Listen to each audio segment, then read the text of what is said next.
Thank you for the opportunity to share today about 네, 대단히 감사합니다. 오늘 이렇게 공급망 지속 가능성과 인권 리스크 관리에 대해서 말씀드리도록 하겠는데요. 제가 발표를 하면서 아마 이미 두 연사가 다루신 주제를 다시 언급할 수도 있을 텐데요. 시간 관계상 저는 간략하고 개괄적으로 말씀드리고 각각의 슬라이드를 상세히 설명하진 않겠습니다만 질문 있으시면 질의응답 시간에 꼭 해주시기를 바라고요. 또 이후에 저희가 직접 답변을 드릴 수도 있을 것 같습니다. 다시 한번 본 행사를 주관해주신 지평에 감사의 말씀드리고 여러분 모두에게도 감사의 말씀드립니다. 자, 오늘 저는 다음과 같은 세 가지 주제에 대해서 말씀드리겠는데요. 공급망 지속 가능성이란 무엇인지, 기업이 시스템 솔루션을 어떻게 구축할 수 있는지, 그리고 또 기업들이 바로 여기에 투자를 하면서 ROI는 어디서 찾을 수 있는지에 대한 것입니다. 이를 통해서 오늘 논의하는 내용에 대해서 우리가 함께 이해를 하고 또 이에 대해서 대응 반응을 논의하고 또 여러분들의 기업의 가치 창출에 도움이 될 수 있기를 바랍니다. 자, 그럼 첫 주제부터 말씀드리겠는데요. 공급망 지속 가능성이란 무엇인가? 라는 것입니다. 먼저 간단하게 정의를 드려보자면요. 아마 사실 오늘 함께 하시는 분들은 다들 이 공급망 잘 아실 것이기 때문에요. 이렇게 말씀드려 보도록 하겠습니다. 우리가 바이어다라고 생각을 해보면은요. 자, 그러면 공급망이라는 것은 바이어가 구매 결정으로 공급망이 활성화되는 것입니다. 자, 그래서 공급망 지속 가능성이라는 것은 윤리적, 사회적, 환경적 영향을 효과적으로 관리하는 것을 의미합니다. 그래서 우리 회사의 구매 결정으로 연관이 되는 공급망에 대해서 관리를 한다라는 것인데요. 그러면 이것은 우리가 직접 구매하는 협력사뿐만이 아니라 2차, 3차 협력사 이상을 포함하게 되는 것이죠. 자, 그렇다면 윤리적, 사회적, 환경적 영향이란 무엇일까요? 여기 몇 가지 예가 있는데요. 나중에 다른 영향도 좀 말씀드려 보도록 하겠습니다. 간단하게 말씀드리자면 공급망에서 지원을 어떻게 대하는지, 지역 사회나 환경을 존중하는지, 또 법적 윤리적 의무를 충족하는지 등과 관련된 것입니다. 그리고 또 사실 처음부터 좀 확실히 짚고 가야 하는 것이 있는데요.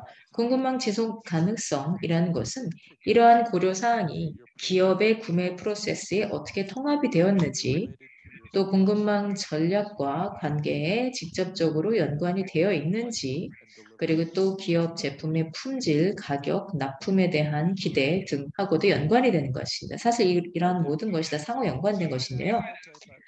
자, 그러면 또 이렇게 생각하실 수 있겠죠. 그래서 이게 어떠한 의미를 갖는 것인가? 우리 공급망에서 나쁜 것이나 또 부정적인 것은 피해야 된다는 잘 알겠다라고 하실 수가 있겠죠. 근데 사실 나쁜 것을 피한다라는 것 자체가 전략이 되지는 않습니다. 그것보다는 더 중요한 것은 좋다는 것이 무엇을 의미하는 것인지를 생각해 봐야 된다는 겁니다. 다시 말해서 좋은 공급망이란 무엇인가라는 겁니다. 저희 BSR에서는 이렇게 정의를 내는데요. 효율적이고 형평적이며 투명적이고 지속 가능한 공급망을 의미하는 것입니다. 자, 그러면 지속 가능한 공급망을 추진하게 된 배경이 무엇일지 말씀드리자면 먼저 가장 자명한 것부터 시작을 해보자면 그것은 바로 코로나입니다. 코로나를 통해서 우리는 지금까지 글로벌 공급망이 효율성을 추구하면서 회복력이나 지속 가능성을 희생해 왔다라는 것을 알게 되었습니다. 굉장히 많은 기업들이 최저 비용을 추구하는 과정에서 리스크나 회복력 등등 공급망에 대한 다양한 영향에 대해서 등한시해 왔다라는 것을 보여주었고요. 두 번째로는 지속 가능성이라는 화두가 확산되면서 글로벌 공급망에서 투명성 측면이 더 중요해지고 있고 또 공급망에 미치는 영향에 대한 투명성도 그만큼 더 커지고 있습니다. 자, 그리고 또 셋째, 로사께서 발표하신 것처럼 기업과 인권의 환경이 발전하고 있으며 또 그러한 만큼 기업 스스로가 인권에 미치는 영향을 이해할 것이다라는 기대가 높아지고 있는 겁니다. 공급망 지속 가능성 측면을 이해하려면 그래서 공급망에서 발생하는 인권에 대한 영향도 이해를 하는 것이 기본이 되었다라고 할 수 있겠습니다. 이렇게 인권이 주목받게 되면서 또 각국별로 인권 실사 요건에 대해서도 변화가 발생하고 있습니다.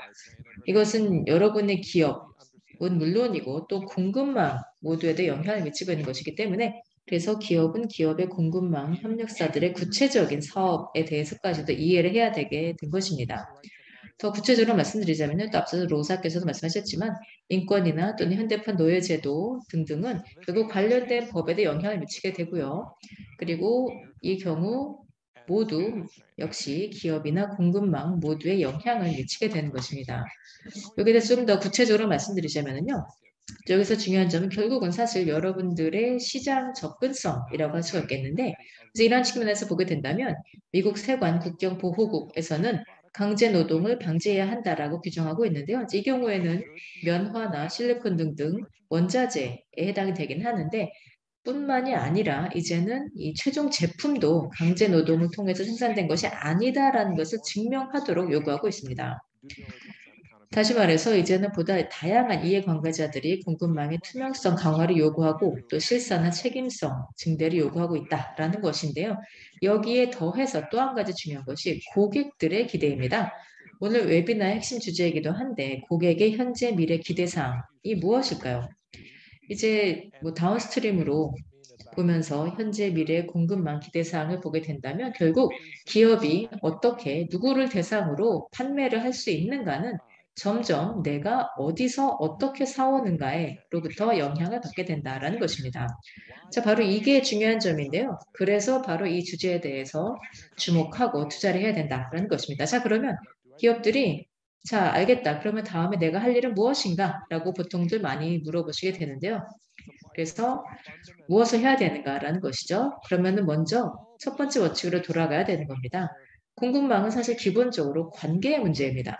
구매 결정이라고 한다면 두 자발적 당사자가 있는 것이고요. 이를 접근 방식에 반영시키는 것이 중요하다라고 할 수 있겠습니다. 그리고 두 번째로는 이미 들으셨지만 이미 법규가 있습니다. 그래서 여러분들이 무에서 시작을 하는 것이 아니고요. 지금까지 지난 20여 년에 걸쳐서 만들어진 법이나 지침 등등이 있기 때문에 이러한 지식을 사용할 수 있습니다.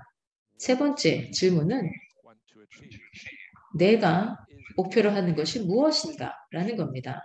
우리 회사의 목표가 무엇인가? 우리 회사가 미래를 어떻게 내다보고 있는가? 라는 것이 중요한 것이죠. 그래서 지금뿐만이 아니라 5년 뒤에 무엇이 중요할 것인가? 라는 겁니다. 자, 그래서 저희 BSR 공급망 리더십 사다리를 만든 것인데요. 이것은 공급망 지속 가능성의 성숙도를 보여주는 모델로서 기업의 전략의 성숙도가 높아지면서 이 공급망 리더십 사다리를 한 단계씩 올라갈 수 있는 것입니다.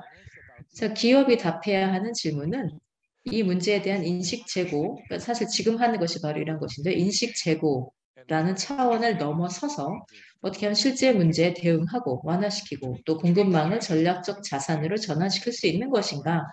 라는 문제라고 할 수 있겠습니다. 그렇게 하기 위해서 사실은 감사 같은 활동 이상을 해야 되는 것이고 결국은 조직 전체가 이 목표에 일치화되어 있어야 되는 것입니다. 이러한 전사적인 일치를 통해서 기업이 통제할 수 있는 프로세스를 가지고 또 기업은 공급망에 영향을 미치게 되고 그래서 우리가 원하는 공급망을 조성해 나갈 수가 있는 것입니다. 이러한 경우에는 기업이 직접적으로 관리할 수 있는 영역도 포함이 되고요. 또 외부 조직에 영향을 미치는 것도 포함이 됩니다. 다시 말해서 협력사나 직원들, 업계 참여자, 관련 이해 관계자들 모두가 포함된다는 것이죠. 사실 이걸 시작하는 프로세스 자체는 복잡하지 않지만 일단 지금의 현황을 평가할 수 있는 능력이 필요하고 우선순위 설정하고 또 다음에 대한 계획을 수립을 해야 됩니다. 목표를 달성하기 위해서 전략을 구축하려면 투명성이 필요합니다. 우리의 공급망이 어디에 있는지, 무엇인지, 또 관련된 리스크나 영향이 무엇인지, 예를 들면 사회적 인권 영향으로부터 이러한 문제로부터 어느 정도까지 영향을 받을 수 있는 것인지에 대해서 이해를 해야 되고, 또 이것이 나한테 어떤 영향을 미칠 수 있는지도 이해를 하고, 그리고 또 이에 대해서 평가를 하고 반복할 수 있어야 됩니다. 사실 이런 내용이 기업이 어떤 관련성을 갖는지 이해하고 또 반복을 해 나가야 되는 것인데요. 종종 이제 이것은 두 개의 개선 사이클로 이어지게 되는데 두 가지 다 중요합니다. 먼저 외부 지향적인 것이 있는데요. 이런 지속적인 개선 주기를 공급망 파트너를 대상으로 어떻게 구축하고 또 이를 통해서 우리가 원하는 결과를 도출할 것인가 라는 것이고요. 두 번째는 내부 관리 체계입니다. 우리가 인권, 공급망 문제나 또는 관리 시스템 등등을 구축해서 기업의 기대 사항을 실행해 나아가고 또 구제 시스템을 마련할 수 있도록 내부 관리 체계를 어떻게 구축할 수 있는 것인가라는 것이 또 하나의 사이클인데요.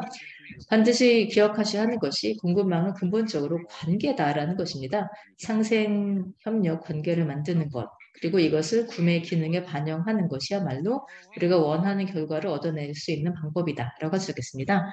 자, 그럼 이렇게 하게 되면서 결국 ROI는 어디서 나오는가 생각하실 수가 있을 텐데요. 사실 ROI는 공급망 운영을 하는 과정에서 나오는 것입니다. 회복력을 증대시키고 위험을 감소시켜야 된다라는 것인데요. 그래서 전략에서 이를 명확하게 다루면서 회복력을 강화하고 위협을 감소시켜야 되는 것인데, 사실 또 여기에는 기업 가치도 연결이 되는 것이지만 아직까지 많은 기업들이 이를 제대로 반영하지 못하고 있는 것을 볼 수가 있습니다. 그리고 또 효율성이나 책임성을 증대를 하여서 기업 평판의 개선 효과를 거둘 수가 있을 것이고요. 자, 그리고 또 두 번째로는 공급망 재무 관리에 이를 통합을 해서 그래서 또 기업과 공급망에게 있어서도 윈윈의 기회를 만들 수가 있을 것입니다. 이와 관련해서는 또 저희 BSR 웹사이트에도 올라온 보고서가 있는데요. 이걸 한번 참고해 보시기를 바랍니다. 그리고 마지막으로 기업의 ROI는 브랜드나 제품에도 반영이 될 수가 있습니다. 다시 말해서 이런 공급망에 대한 투자를 브랜드에 통합시킬 수가 있다는 것이죠. 루이 앤 그레이가 바로 이제 이렇게 하고 있는데요. 그래서 허 프로젝트를 하게 됨으로써 또 이러한 효과를 얻어내고자 하고 있는 것인데, 여러분들도 바로 공급망 활동을 기업에 대한 신뢰나 또는 윤리적 행동으로 연결을 하여서 그래서 이 회사의 브랜드 자체를 더 강화해 나갈 수가 있을 것입니다. 또는 기업의 공급망 전략을 제품에 통합시킬 수도 있을 것이고요. 예를 들면은 H&M 또 이러한 방식을 하고 있는데요. 그래서 제품을 공급망과 연동시켜서 기업의 공급망을 어떻게 관리하는지를 보여줄 수가 있는 것입니다. 그리고 또 사실 더 많은 유통기업이 온라인 판매를 함에 따라서 소비자 편의가 증대되고 또 이를 통해서 투명성이 증가하고 있는데요. 그래서 결국 이 또 소비자들의 제품단에서의 관여가 점차 더 강화되고 있습니다. 그래서 결국에는 또 윤리적인 요구가 그만큼 더 높아지고 있다는 것이죠. 사실 보다 광범위하게 보게 된다면 다시 말씀드리자면 기업이 어떻게 구매를 하는가라는 것이 결국은 또 어디에서 무엇을 누구에게 판매하는가에도 영향을 미치게 된다라는 것입니다. 자, 그리고 또 향후에도 마찬가지가 될 것이고요. 그래서 이러한 문제가 더 중요해지게 될 것이고, 기업이 공급망에 대해서 갖는 기대가 기업 제품에 영향을 미치게 되고, 기업 제품에 대한 시장의 기대를 바꾸게 되고, 또 이로 인해서 기업의 구매 방식이 결정이 될 것이고, 윤리적, 사회적, 환경적 지배 구조상 기업의 공급망 기대 사항을 바꾸게 될 것입니다. 경청해 주셔서 감사드리고요. 질문 기대하도록 하겠습니다. 감사합니다.